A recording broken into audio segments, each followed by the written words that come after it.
All right, hello again everybody, it's Wally Dellenbach here with you, and want to introduce you to my drum set. I've put some add-ons since I've last shot some videos. This video today is actually a takeoff of the Ludwig Vistalite buying and selling. And the purpose of this video is to illustrate what I was trying to get across in that video. And that is basically that when you have a Ludwig Vistalite kit, when you add on or sell, but more specifically when you add on, things you should look for when you're in the market or shopping online or any kind of places where you go to buy used Vistalites. So today, it's like Christmas around the house. I won some drums on a internet buying site, and I'm very excited about it. And these are, in addition, let me introduce you to one of my drum sets. These are, I bought them July of this year, the first week of July, and they're Ludwig reissues. And if you watched my first video, you'll know I talked about 3 different types of shells. One was the original manufacturer, Ludwig, made in Chicago. The second was a contracted supplier for Ludwig. At the time they did the reissues, and they were called Golden Times. Golden Times, as you'll recall in my video, had this the butt joint with a reinforcement tab. It's a 90-degree butt joint. In a machinist book or a welding book, it's called a boiler joint.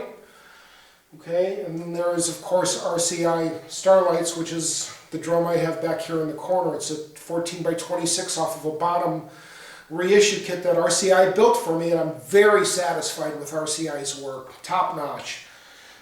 But with this set right here, these are Ludwig reissues with Golden Time shells. We know that because if you look them up online, you'll see the construction of their shells, and they show you what their drums look like. But, okay, so what I have here, I've got a, this is a gosh, what do you call this thing? This is a brass, it's an import. Okay, it's a black and white badge, 10 lug. And it's got the acrylite bow tie lugs on it. It's a 10 lug. It's got a millennial strainer on it, and I love the sound of it. I bought it for 99 bucks at a pawn shop, and let me tell you, the sound of this thing is just pretty phenomenal.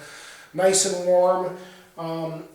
In fact, I'm going to do a snare drum video, how to tune a snare drum and kind of get that bottom sound out of it, so be on the lookout for that. But anyway, snare drums aside, we'll talk about those later. This is, well, when I bought the set, it was a 16 by 22 bass drum, a 9 by 13 tom over there, and a 16 by 16 floor tom. And I wanted to add on to it. I like the punchiness of a 9 by 13, and but I've noticed when I do the videos, when I do a drum roll across the toms, the 9 by 13 doesn't have a lot of punch to it. It doesn't come through. I've got a cheap video recording. You can tell by the graininess of the camera. Can't see my pretty face, huh? All right, so 16 by 22, 9 by 13, 16 by 16. So remember, this is a takeoff of the Ludwig Vistalite's buying and selling video to prove my point. So I'm online shopping around, wasting time, looking for stuff to do. I stumbled across, without any intent of buying drums, somebody's selling a Ludwig Zepp set, amber, and they're breaking it all up. Each drum is sold separately, and I was surprised to see that, because typically you don't see people breaking up a Ludwig Zepp set. 14 by 26, 10 by 14, 16 and 18 floors. You know, everybody's going for the big score. So this person here decided they were going to sell each drum separately. Thank you for the person that done that. It gave a lot of people happiness. Thank you very much. But be that as it may, I saw the photographs, and they were limited photographs. There were only 3 photographs for each drum. But being an educated, informed consumer, and that's what I'm trying to pass on to you, be educated, be informed when you're in the market. And I know this is a Golden Time Ludwig set, and those are the kind of shells I'm looking for when I want to add on. So I saw the limited photographs. Boom, there was that reinforcement tab right there. There's the one on the 16. On the opposite side over there for the badge, You'll see the one there, and here's the one right here on the 10x14. Okay? Excuse me, I got a little stuff going on there.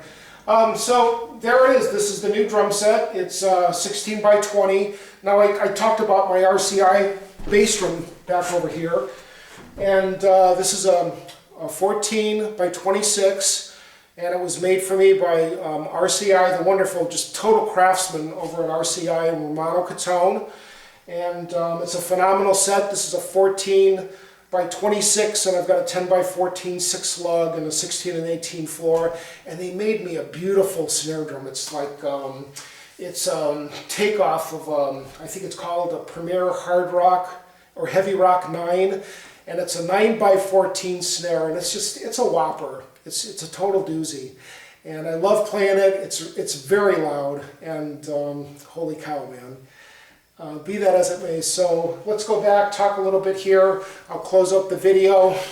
Now, here's my problem with so when Ludwig did the Zepp set reissues, right? They made their 10 by 14 tom and 8 lug, and I think they did that for some reasons, probably for security of the market, safety and security of the market.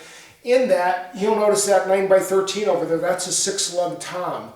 This is a 10 by 14, it's an 8 lug. The reason why I think they did that is because so you wouldn't have run into knockoffs. What I mean, for those of you that follow Amber Vistalites and the drumming of John Bonham and the history and manufacturing of Ludwig drums throughout the years from Chicago, like you know, John Bonham's set had a 6 lug tom. 6 lugs on each side. And the reason why I think Ludwig did 8 lugs on this was so that you couldn't do knockoffs, okay? Because it's really easy to take a badge off. Ludwig has the blue and olive badge with the rounded edges. When they made their Vistalites, they had the pointed edge on them. And it'd be really easy if Ludwig made a 6 lug tom like this to take the badge off and put a pointed blue and olive badge on it and put it on some internet marketing selling site and cash in for big money. But my problem is now, say maybe I want to add a double bass, you know, I want to play 2 bass drums now, and I've got a 9 by 13 that's a 6 lug, and then a 10 by 14 that's an 8 lug. I'm superficial, you know, and those are things that bother me. You know, I've got a 6 lug and an 8 lug tom. I prefer to have a 6 lug 13 and then a 6 lug 14. Aesthetically, it's going to look a lot better, all right? But the reason why they made Bonham a 6 lug tom was for the weight, carrying on the hot dog rail mount. I get it, but anyway, be that as it may, that's just a little side note. So you'll see this in upcoming videos. I talked about the snare drum here pretty soon, tuning snare drums. I do plan on making a video about tuning snares and trying to get that good Bonham sound out of it. I've gotten some comments and questions, and another video I've got coming out is going to be how to shine up your bearing edges. Now, for those of you that follow me, keep an eye out for that kind of stuff. There's no real big secret to shining up a bearing edge on acrylic drums, and to me, actually you can tell, and that's one of the cool things about RCI, is RCI, when you buy their drums, their bearing edges are just, they're shiny and they have a sheen and a gleam, and you know that that's a quality bearing edge, RCI. Once again, I'm going to close out. Thanks everyone for watching, and I've been thinking about closing out videos, how to close them out, and pass on a little bit of wisdom to you, is that, I'll see if I can say this succinctly, and that is that your drums will outlast you, and it's your job while you own them to be the best drummer that you can be and to take care of your property in your drums. So until next time, I'll refine that statement and use that as my closing call. So until next time, I'll see you. Thanks for watching.